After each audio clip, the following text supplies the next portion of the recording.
The studio was ice cold, but Traoré could feel the heat. The World Unity Forum wasn't just another debate. It was a stage crafted for power, and tonight that power would be tested. The seats were filled with presidents, diplomats, CEOs, and journalists. Every eye was on the center stage. Cameras beamed live to the world.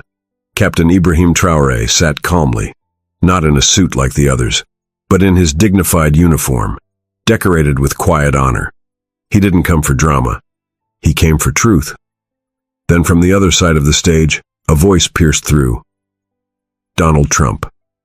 With his usual flair, he smiled, raised his hand, and said loudly, "Captain Traoré, what if I told you I have a deal that could change Africa forever?" The room shifted, murmurs, eyebrows raised. But Traoré didn't move. His hands rested gently in front of him. His eyes focused, calm. Trump leaned forward. "I'm offering power, wealth, partnership, but on our terms." A hush fell. A camera zoomed in. Lights flared. The world held its breath. Would Traoré accept? He blinked once, slowly, but said nothing yet. Trump stood confidently, waving a glossy document in the air. "This agreement," he said, "will give Burkina Faso more security, more investment and influence. All I ask is that you align with our goals, militarily and economically." The audience leaned in. Some whispered, some looked uncomfortable. But Traoré didn't flinch. He finally stood. The cameras adjusted. His boots echoed slightly on the stage floor. His uniform caught the light. He looked not at Trump, but at the crowd. Then the camera. As if staring into the eyes of every African mother, father, and child watching at home. "Mr. Trump," he said slowly, "we don't measure our dignity in dollars." A gasp swept the room. "Africa doesn't need saviors," he continued. "We need respect, partnership without chains, freedom without price tags." Trump's expression froze. His hand lowered. A single clap rang out from the back. Then another. Then suddenly, a roar of applause. But Traoré didn't smile. His face remained heavy. He looked straight into the camera and whispered, "We've been bought before. We won't be bought again." Across Africa, screens lit up with tears and pride. In the U.S., news anchors choked on words. In that moment, history shifted. The applause was thunderous, but Traoré's eyes had drifted to the third row. A woman, elderly, wrapped in a deep blue scarf, had stood silently, tears running down her cheeks.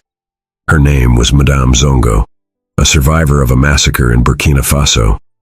Her village, once erased by foreign-sponsored violence, was never mentioned on TV until now. She came all the way to Geneva, just to see Traoré, just to see if he would fold. He didn't. As he stepped off stage for a break, she was waiting at the edge. "Mon fils," she whispered, voice trembling, "you didn't just say no?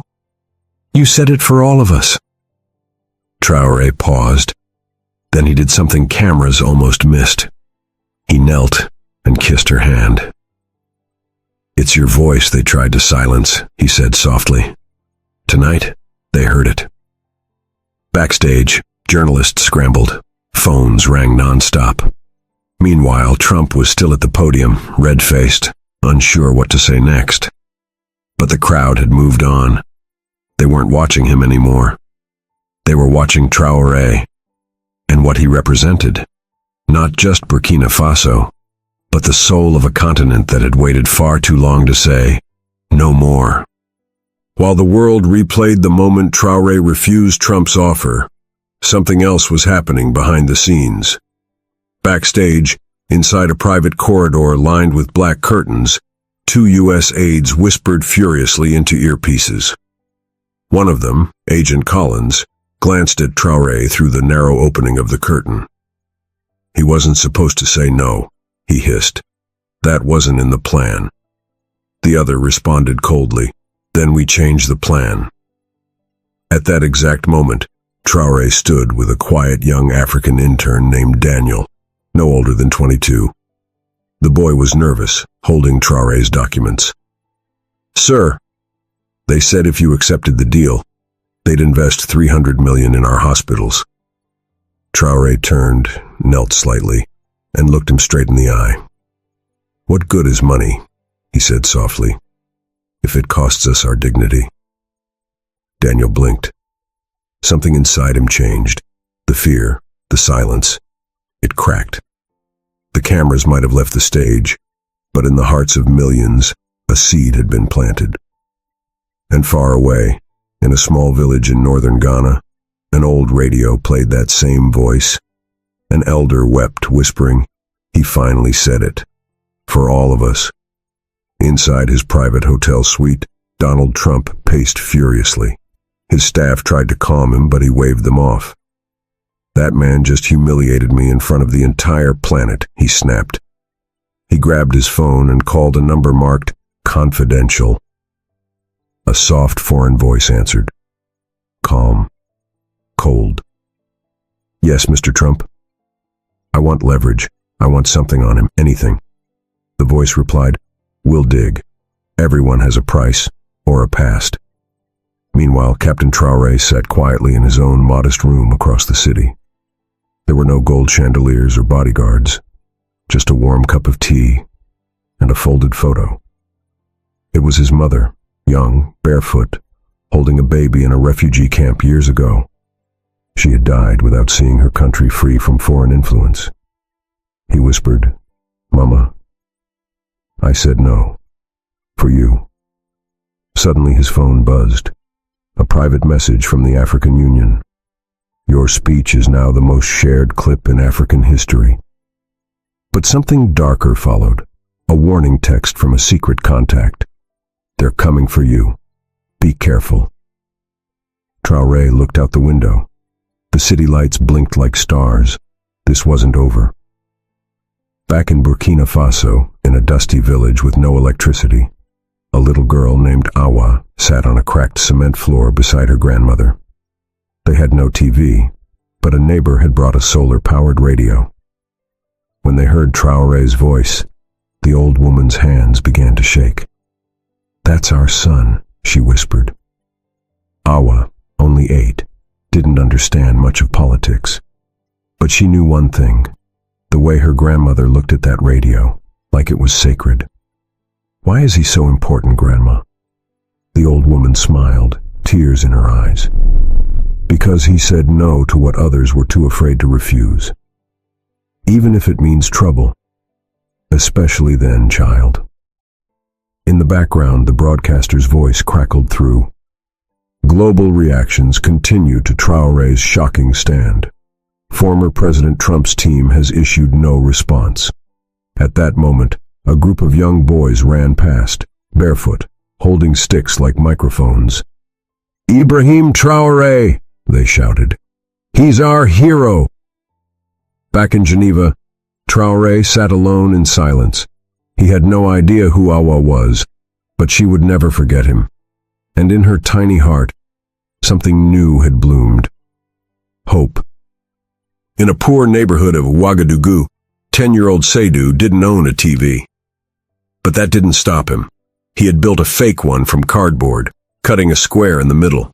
He gathered his friends, placed his ear close to the neighbor's open window, and pretended to be the broadcaster. "And now President Trump speaks," he announced. But Traoré says, "No!" The children gasped, then cheered, waving little sticks like microphones. Their world wasn't about debates or deals. It was about pride. They didn't understand the politics, but they felt something powerful in Traoré's words. Back in Geneva, Traoré sat alone for a moment in a quiet hallway. He could hear the faint roar of the audience beyond the walls. He looked down at his hands. They were shaking slightly. "Did I do the right thing?" he whispered.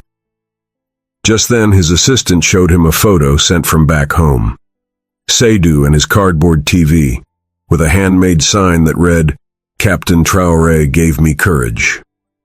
A tear slipped down Traoré's cheek. This wasn't just politics. It was becoming something bigger.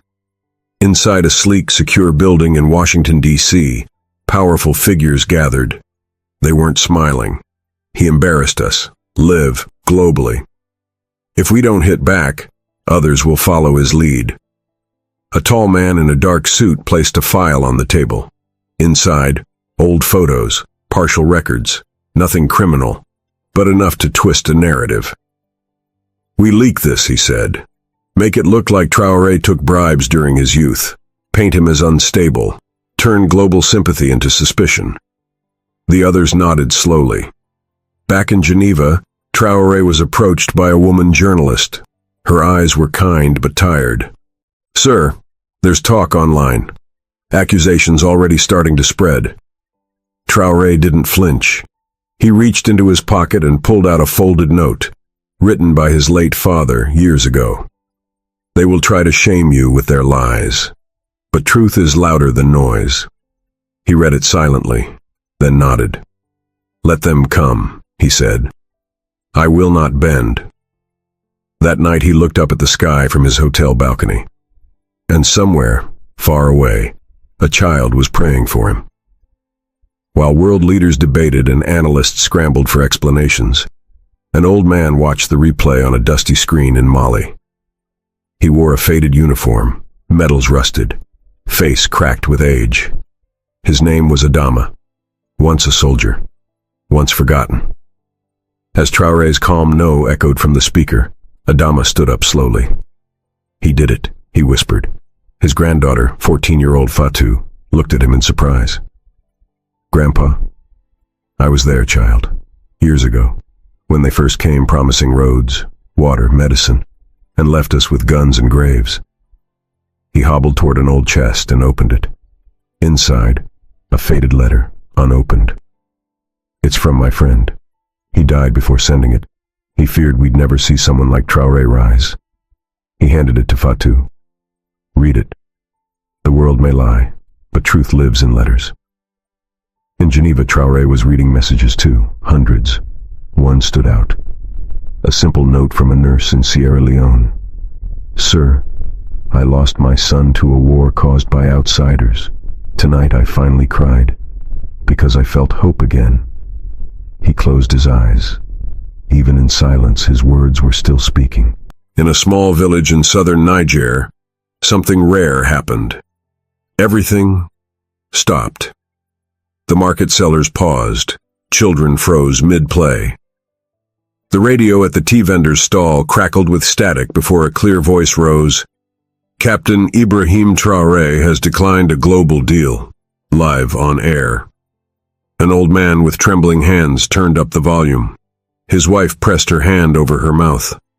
One woman knelt to the ground and began to pray softly. In a place where they had long been silenced, someone had finally spoken. That afternoon, the village elders gathered under the old tree. No politics, just silence and reflection. Then one elder whispered, "We've been waiting since Lumumba. Maybe he's the one." Back in Geneva, Traoré received a single folded note slid under his hotel door. No name, no handwriting. It read, "They want you to fall, but the poor, we want you to stand." He held the note like it was gold. Outside, reporters shouted, cameras flashed, but Traoré didn't blink, because in the stillness of a forgotten village, his voice had become thunder. Behind the shiny debate stage, a trap had been set. A senior U.S. diplomat approached Traoré's aide quietly, smiling. "Tell him we're willing to double the offer, and this time, no public cameras." But Traoré already knew what was coming. He had seen it before. Promises tied with strings that choke nations. Deals dressed in gold but backed by chains. He stood up, calmly, gracefully. "Tell them," he said, "I'm not for sale." His aide hesitated. "Sir, the money could build 100 schools." Traoré turned to face him. "And if we teach our children with poisoned hands, what will they grow into?" Suddenly news broke. A forged leak claimed Traoré had secretly met with Chinese officials for private arms deals. Photoshopped, faked, but spreading fast. That night, Traoré sat alone, watching the news tear him apart. He didn't sleep. Instead, he wrote a single page, in his own hand. The next morning, it was published globally. Let the world judge me by my silence in corruption and my voice in truth. And across Africa, people began tearing down posters of past leaders and pinning up his name instead.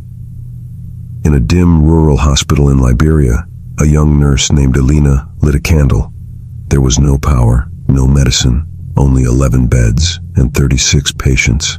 But she played a downloaded clip on her phone, again and again. Traoré's voice, calm, powerful. We must say no to anything that makes us beg on our knees while standing on gold. She whispered to her patient, a boy dying of treatable malaria. One day leaders like him will remember children like you. The boy smiled faintly. Captain Traoré? She nodded. Yes. He closed his eyes and died before morning. Alina didn't cry right away.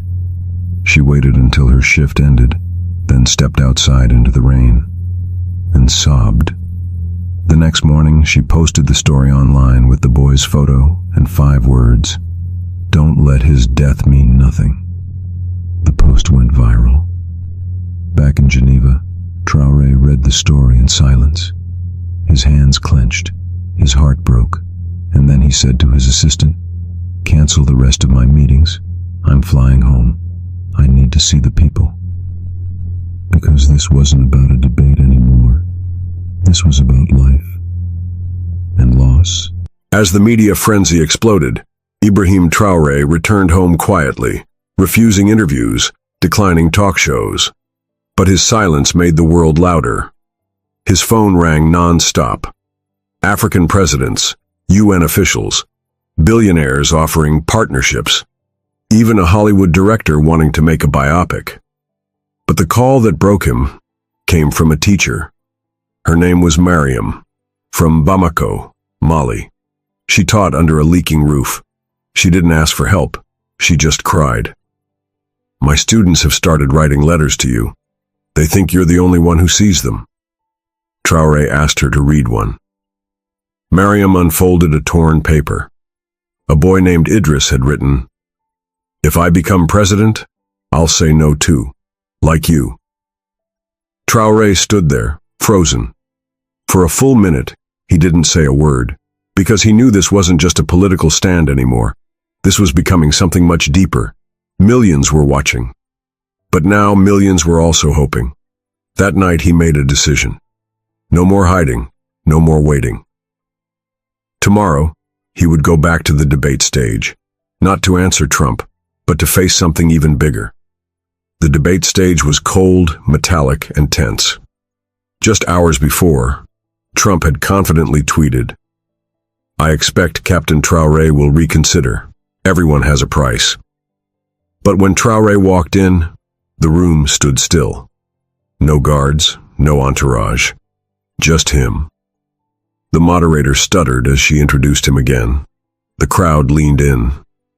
Cameras zoomed so close, you could see the sweat on Trump's forehead. And then Traoré did something no one expected. He opened a folder. Inside were letters from children across Africa, from war zones, from refugee camps, from villages with no water. Each letter was written in hope, not begging, but believing. Traoré read them out loud. "Dear Mr. Ibrahim, my name is Jacob. I live in a tent with 7 cousins. We watch you on my uncle's phone. Please don't let us down." The hall fell into dead silence. Trump's lips tightened. He tried to interrupt, but the moderator, teary-eyed, held up her hand. Let him finish. When Traoré looked up, he didn't look at Trump. He looked into the camera. To every child watching, this world was not built for you, but together, we'll build a new one. What happened next wasn't scripted. The camera feed was still live. Millions across the world were watching on TV, TikTok, and YouTube. And then, an old woman stood up in the crowd. She raised her fist. "Africa is not for sale," she shouted. Someone else stood, then another. Soon the room echoed with voices. "Africa is not for sale." The chant swept across the hall like a wave. Security tried to quiet them, but the momentum was unstoppable. In Lagos, a crowd gathered around outdoor TVs and chanted along. In Kinshasa, people stopped traffic to watch. In Ghana, students marched from their classrooms to the town square. Twitter, Instagram, YouTube, every platform crashed with one name trending: Traoré. Trump looked shaken. He adjusted his tie, reached for the mic, but no one was listening anymore. The story wasn't about him now. It was about a continent, a movement, a man who didn't yell, threaten, or beg. He just said no. And for the first time in a long time, that small word sounded like a roar. As the debate neared its end, a young black journalist from Kenya named Amina was handed the final audience mic. Her hands trembled. Her voice cracked. "Captain Traoré, if saying no means losing everything, would you still do it?" Everyone leaned forward. Traoré didn't answer right away. Instead, he reached into his jacket and pulled out something small, a torn photo. He held it up to the camera. It was a boy, smiling, maybe 6 years old. "His name was Mamadou," Traoré said. "He died in a village bombed for its gold.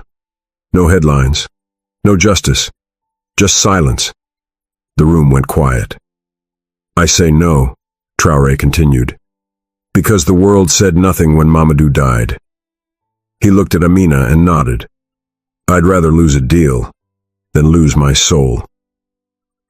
Suddenly the studio lights dimmed. Not planned. For a full minute, no one spoke. And in that silence, the truth hit like thunder. This wasn't just a debate. It was a funeral for silence. When the lights came back on, no one clapped right away. Then slowly, one person rose, then two, then the entire audience, not just standing, but sobbing. Many had tried to silence Africa with contracts, handshakes, and threats. But today, a son of Africa had spoken without raising his voice, and the world finally listened. Even Trump didn't speak. He looked down, unmoving. For once, he was not the loudest voice in the room. A broadcaster whispered into his mic, "We're witnessing history." In Ghana, a boy named Kwame watched from a barber's shop, tears on his face. In Chicago, a single mother said to her daughter, "That man just gave us back our name." On social media, a woman posted, "He didn't just reject a deal, he gave us dignity." By the time Traoré walked off the stage, hashtags flooded every screen. The power of no. Traoré speaks. Africa rises. And for the first time in years, the world was not mocking Africa. It was listening. 1 week later, Traoré stood in front of a massive crowd in Ouagadougou. Children waved flags. Mothers held signs that read, "He spoke for all of us." Traoré stepped to the microphone and held up Mamadou's photo again. "He's gone, but not forgotten. Because of him, I remembered who I fight for." The crowd chanted, "For Mamadou, for justice, for Africa." Then Traoré made a promise. No more stolen resources. No more fake deals. We will build with our own hands, brick by brick. Cameras streamed the speech live. Tears ran down faces from New York to Nairobi. This wasn't politics anymore. It was personal, global, human. And as the music played and the children danced, one thing became clear. Africa didn't need to beg. It just needed to believe. If this story touched you, if your eyes watered, if your heart raced even for one moment, then don't just scroll. Like this video. Comment, "Africa rises," if you felt it in your soul. Subscribe now so we keep telling the stories they don't want us to tell. And if Mamadou's story moved you, share this video with someone who needs to hear it.